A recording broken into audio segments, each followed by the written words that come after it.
One and all, let's define. Bisa jadi lebih keren. Nah, ternyata Python bisa juga seperti ini ya. Assalamualaikum warahmatullahi wabarakatuh. Alhamdulillahirrabbilalamin. Allahumma salli ala Muhammad wa ala ali Muhammad. Kembali lagi di channel Aljabar.log.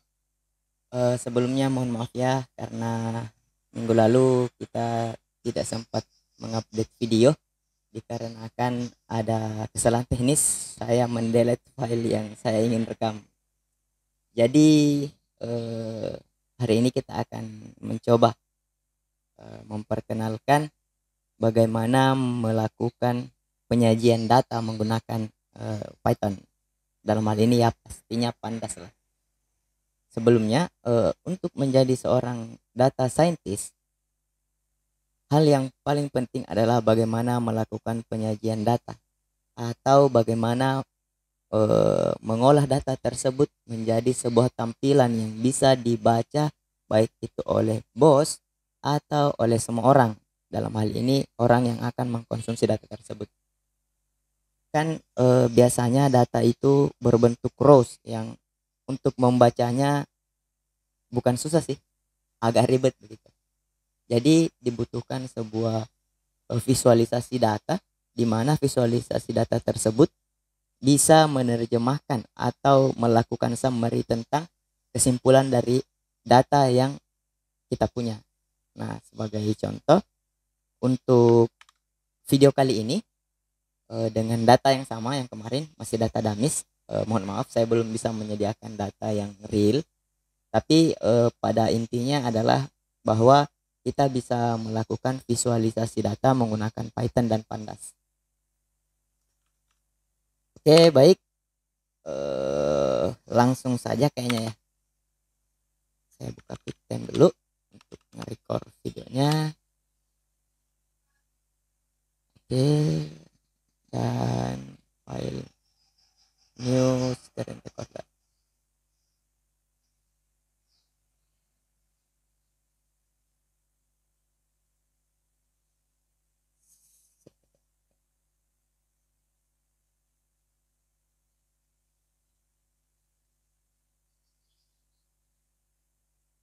Oh,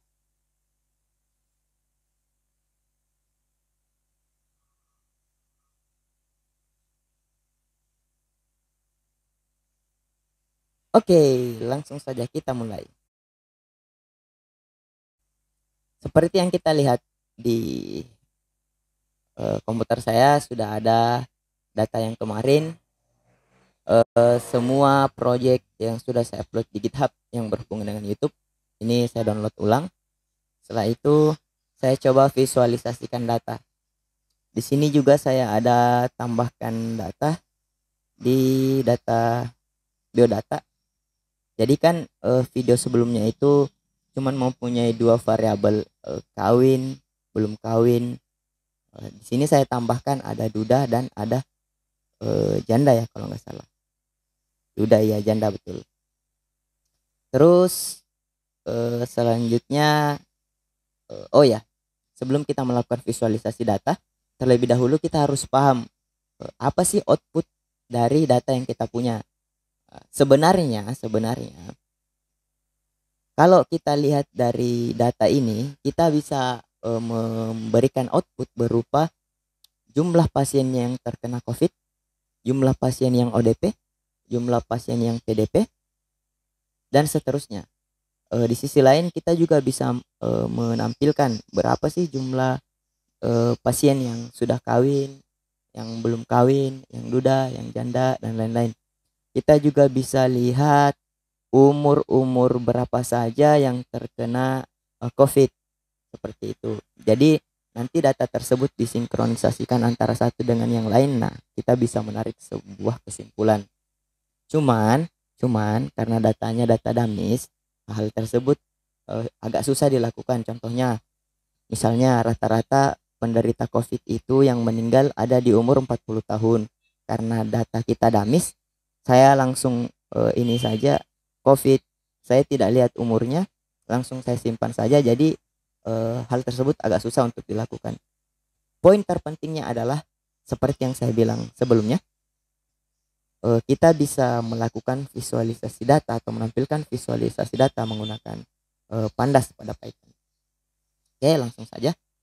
Seperti biasa, kita import dulu library-nya. Di sini saya gunakan library Pandas yang saya shortcutkan menjadi PD dan matplotlib pyplot sebagai PLT. Nah, pyplot inilah yang akan menampilkan grafisnya nantinya.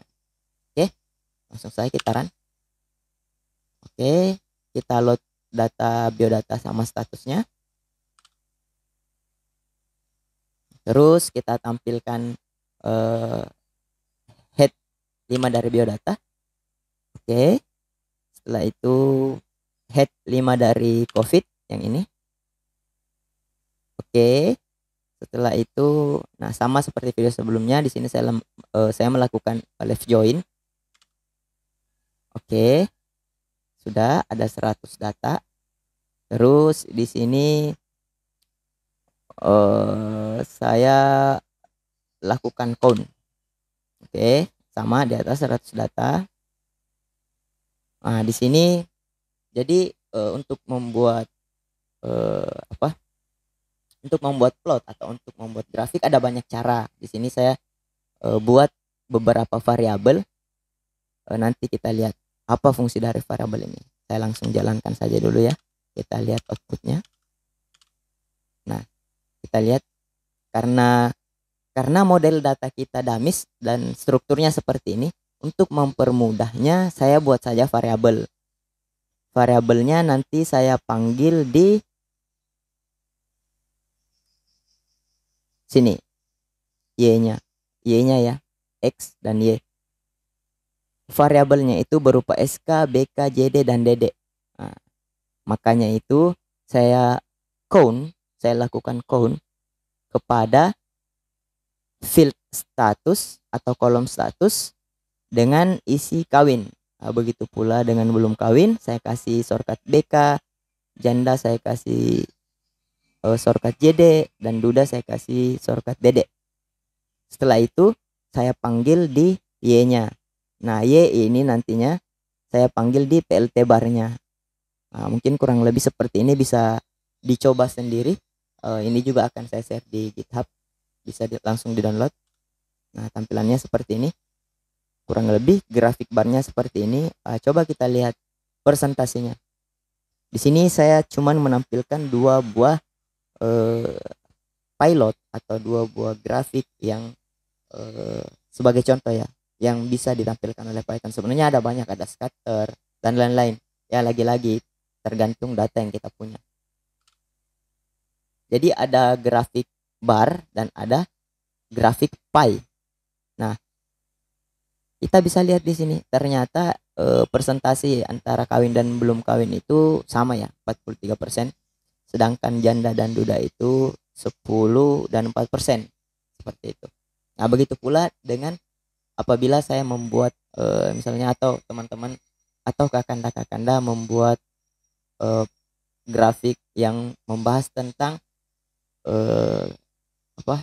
yang membahas tentang COVID-nya, bisa jadi lebih keren. Nah, ternyata Python bisa juga seperti ini ya. Oke, saya rasa cukup sedikit bocoran. Untuk video selanjutnya mungkin saya akan mencoba membahas satu codingan bagaimana ML bekerja. Untuk teori-teori tentang data science bisa langsung dibaca, atau mungkin saya akan buat video yang membahas tentang teorinya dan sedikit praktek lah kan. Beberapa video sebelumnya itu lebih banyak membahas tentang codingnya, teorinya tidak. Mungkin di video-video berikutnya kita akan membahas teori lebih banyak, codingnya sedikit. Mungkin saya rasa cukup. Lebih kurangnya mohon maaf kan. Wabillahi taufiq. Wassalamualaikum warahmatullahi wabarakatuh. See you in the next video.